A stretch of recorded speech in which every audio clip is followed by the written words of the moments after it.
We have a lot of experience now with folks in Long Beach, and I think the biggest issue, one of the biggest issues, is fear, the fear that the historically unprecedented number of deportations has created. Kids are afraid of the police because they've seen their parents stop and have their cars impounded. We have kids who start crying every time they see a policeman now. And one kid who told his mom she had her car impounded by this sheriff who was kind of a rogue sheriff who was racially profiling in Long Beach. This kid said, "Mama, I want to be a policeman when I grow up, but I want to be a policeman so I can keep people from taking other people's cars."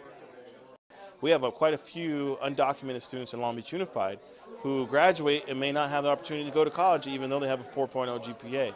So we have local Long Beach students who will now have an opportunity to achieve the American dream. So Long Beach has a lot of immigrant populations, a lot of different ones. Latino, Khmer, Asian American, Haitian community folks. And so immigration reform will really help unlock the economic growth we need because it'll bring people out of the shadows. Studies have shown that the minute you give people legal status, they have access to better jobs, they spend that money shopping in the local community, they pay taxes, they create businesses, and one of the largest sources of new businesses is immigrant businesses. So right now it's very exciting, but it's also very scary at the same time because we don't know how the immigration reform is going to go.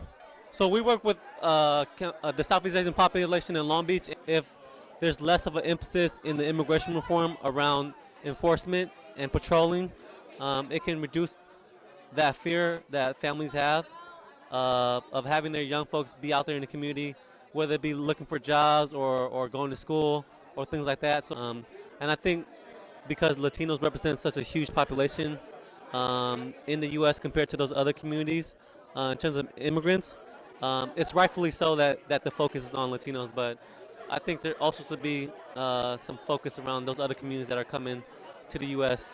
Kids have, in some cases, seen ICE agents come into their home at 5:30 in the morning and drag off a parent that they know to be a good parent. Some parents have lost their children to foster care system because once they're in detention, nobody knows where they are. They're often quickly transferred to another part of the country.